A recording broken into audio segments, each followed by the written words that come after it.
বাচ্চা থেকে বয়স্ক সব ছাগলের ডায়রিয়া বা পাতলা পায়খানা হতে পারে। যারা ছাগল খামার করেন এই পাতলা পায়খানা ডায়রিয়া সাথে অনেকে পরিচিত।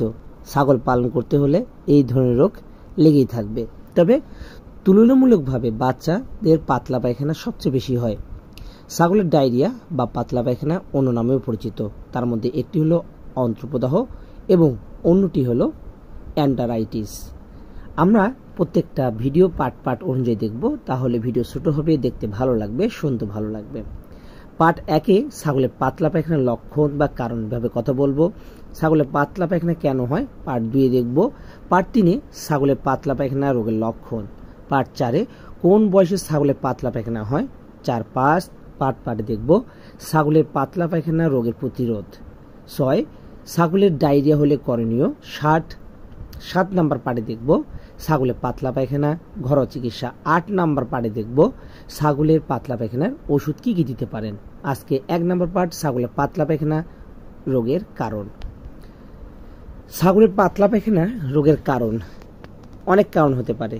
প্রথম কারণ ভাইরাস, ব্যাকটেরিয়া, ছত্রাকের আক্রমণে ডায়রিয়া অনেক সময় হয়ে থাকে। আমরা অনেকেই গ্রামে ছাগলের পানিতে বা ভুসির সাথে ভাত খাওয়াই দিই, এটার কারণে কিন্তু ডায়রিয়া হতে পারে। 2 নাম্বার কৃমিতে আক্রান্ত হওয়ার কারণে ডায়রিয়া হতে পারে। যদি নিয়মিতভাবে কৃমির ট্যাবলেট না দিই তাহলে এই পাতলা পায়খানাটা বারবারই হতে থাকবে। বিশেষ করে বাচ্চাদের ক্ষেত্রে এটি বেশি হয়ে থাকে। 3 নম্বর যদি দূষিত পানি পান করাই তাহলে এই ডায়রিয়াটা হতে পারে। অনেকজন অনেক সময় দেখবেন মার খাওয়ায়, সেই মারটা কিন্তু বাসি থাকে, পচা হয়ে পচে যায়। সেই মারটা আমরা ছাগলকে খেতে দিই, সেটা খাওয়ার কারণে কিন্তু অনেক সময় ডায়রিয়াটা হয়ে যায়। 4 নম্বর বাসি খাবার খাওয়ালে ছাগলের ডায়রিয়া হওয়ার সম্ভাবনা অনেক বেশি বেড়ে যায়। 5 এমন কোনো খাবার বা ঘাস পাতা খাওয়ানো যে পাতলা পায়খানার জীবাণু আগে থেকে ছিল, বা পানিতে ডুবে থেকে এমন ঘাস খাওয়ালে পাতলা পায়খানা হতে পারে।